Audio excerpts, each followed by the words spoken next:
We are so pleased to have back on set Jeff Hills, who's the owner of Healthy Appetites in Plymouth. Welcome back, Jeff. Thanks for having me. And we haven't had you on since the spring. So how was the summer? And what did you see? What trends did you see going on in your store? The summer was great. We always have a great summer here in Plymouth. The big trend I think we saw in our store was something we talked about. I don't know if it was the last time I was on or if it was a few times ago. We talked about something called CBD. Yes. Which is the anti-inflammatory part of, in the case of the stuff that we would distribute would be from the hemp plant. Right, right. You know, it's also available from the marijuana plant, which is essentially the same plant. Right. And that was a big trending item at the time, and still is. Huge, yes. Yeah, still is. The clip that we did from that, I think, has over 800 views already. Wow, wow. So it's been something that's got a lot of attention online. Yep. It gets a lot of attention in our store. People are using it for anxiety and pain and any number of inflammatory issues. Yep. It's been really, really a huge thing. Of course, turmeric is still hot. Curcumin, which is the active component of turmeric, that's very, very hot. And probiotics are a big thing right now, too. Right, right. But this time of year, we have to talk about your immune system because the kids are back in school. It's the fall. The weather is changing. It's warm in the day. It's freezing at night. Everybody seems to get sick. Let's talk about immunity. This is the time of year when we start seeing everybody coming in sick. As soon as the kids go back to school, they go to school, they get each other sick, they bring it home to the family, everyone else gets sick. Right. We know that there's going to be a wave of, illness of some sort when we start seeing the teachers coming in. Oh, right. and using things for immunity. So yeah. This is going to be a trend right through to the spring. Right. So what are the most common things that people can do to protect themselves and to boost their immune system? Well, something I just mentioned I think is vital for immunity, and that's probiotics. Okay. The bacteria in your gut are 80% of your immune system. So you really... I don't think a lot of people know that. I would say most people don't. Is what drives your immune system. Yes, it's the majority of your immune system is in your gut. Okay. And it's the bacteria in your gut. So it's not even things that are actually part of you. It's things that are living inside of you. Uh-huh. So you need to keep that up and running properly. So I think doing a probiotic is a great way to not just protect yourself as far as immunity goes. It's great for digestion. Your mood will potentially be better as well because the majority of your serotonin is in your gut as well. Okay. So I think that's really, really important. Something. Now, let me just ask a question on probiotics. Can you eat probiotics as well as take supplements for? And what types of foods are probiotics and what type of supplements? Yogurt, of course, is a big one. Kefir, which is almost like a liquid drinkable yogurt. It's not quite, but that's how people think of it. That's a great probiotic. Kimchi or sauerkraut, kind of cabbage-based things that are fermented foods. The fermented foods are great sources of the beneficial bacteria. Right. So I think if you can work those into your diet, that's great. Yeah. Something else that's popular these days is kombucha. That is another probiotic. Okay. So you've got lots of things you can do. Can you take supplements that are just probiotic supplements? Oh, absolutely. Okay. And that's I would think is the way that most people get their probiotics. As far as I can tell, I am kind of in the business of that, but it's the easiest way and the most consistent way to get the good bacteria. A lot of the commercial yogurts really don't have any active stuff in them. Okay, so you need active cultures in them. You want it to be active. Okay.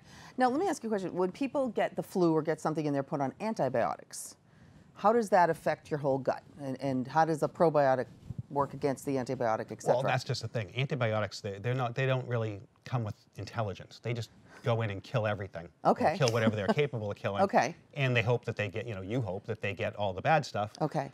But more often than not, they get the bad stuff and a lot of the good stuff. Right, so you have to replenish those probiotics, especially after you've taken a course of antibiotics. For years, that was the only reason anyone took probiotics was because they had been on an antibiotic. Okay. So, for probably the first 10 years we were in business, that was almost the only time, or if they had a severe, intestinal issue. Right.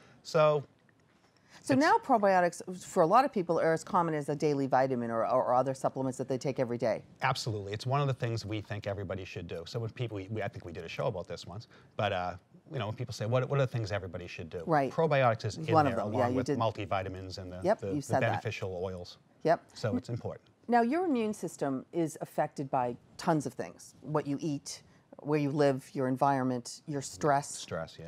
Let's talk a little bit about stress, because it seems this time of year especially, everybody's schedules change, the kids are back to school, work gets busy, the holidays are coming up. How does stress affect people's immune system? I think a lot of it is because stress affects your behavior. You don't sleep as well. You eat poorly. Yeah. People who are stressed out tend to eat the things we shouldn't be eating. In drinking the things we shouldn't be drinking. Right, or too much. Yep, exactly. So I think that has a lot to do with it. I mean, it does obviously affect, we've I think done a show about stress too, and it raises your blood sugar, it raises your blood pressure. Yep. It changes the way your digestion works. So it's ultimately responsible for a lot of things that again end up killing a lot of us, you know, high blood pressure, diabetes, things like that. But it does a number on your immune system, so you've got to try to mitigate that as much as you can. You know, if you can de-stress yourself, you know, just with breathing exercises or yoga or meditation or prayer or whatever it is works, that works for you, then that's obviously a great way to go. There's lots of supplements you can do for that. I think that if you're under a lot of stress, it's not a bad idea to do something that'll help with that. Something that I'm really fond of is rhodiola, which is an herb that helps with stress, energy, sleep, libido, and immunity. So I think that would be a great thing for somebody who's stressed out this time of year. Something you do, empty stomach first thing in the morning. Works great. Now, how do we get our kids to keep, because kids are born with a naturally great immune system, I would think, and we as we go through our life and have bad habits, we tend to take away from our natural health. Well, you have an innate immune system and you have an acquired immune system. Okay, explain that. That's very interesting. Well, you kind of show up in the world with you know, certain level of immunity to certain things. It is kind of like almost like something we've evolved. Okay, this is in your DNA. This is just kind of what you get. This is the package plan. And you know, we're all familiar with you know, getting chicken pox and getting the mumps and getting all the things that kids get when they're kids. And those are the things you acquire immunity to. Okay. So you get it, your body deals with it. And you won't get it again. And now you're unlikely to get it again. I mean, we're not sure if you'll never get it again. I mean, we're starting to see evidence that people can get measles and then get measles again. Or chicken pox and then get shingles later in life, which is supposedly the same. That's the same thing, and there's ways to deal with that too. But, you know, I think that that's something that we have to keep in mind. I mean, I think that of the 38 people who got measles in the whole outbreak that happened at Disneyland a couple years ago, all of them had been vaccinated for measles. And they think it was one kid that wasn't vaccinated that actually started that? They actually think it was someone who was vaccinated that was shedding live virus and getting everybody sick. Anyway. So that's your you have it acquired and you have an innate. So as you go through life, you're going to acquire immunity to things. You'll get sick and you'll acquire immunity to the thing that got you sick. Now, what is having shots to prevent, like the flu? So you're getting a shot so you don't get the flu. What does that do to your immune system? Well, usually when they do the flu vaccine, it's they're trying to get the strains that they think are going to be coming around. And they do a vaccine based on that. So in other words, they think, well, we think this strain is going to come around this year. Or this we think this one. And there's so many variations that they almost never get it right. They might get some. For some people, it might work. Yeah, I mean, that's, of all the vaccines out there, I think it's the shakiest one. It doesn't seem to work most of the time. So I never get a flu shot. I never recommend people get flu shots. I have once and I got sick.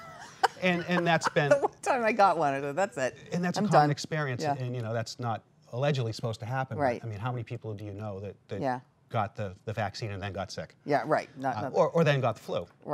In our last minute, is there anything specific to elderly people and their immune systems versus people in their middle age versus children? Is there anything that we need to worry about our seniors? I mean, I think that similar things will work for everybody. I mean, definitely the probiotic. I mean, things that we're familiar with, like echinacea, is a great thing to help you kind of make more immune cells.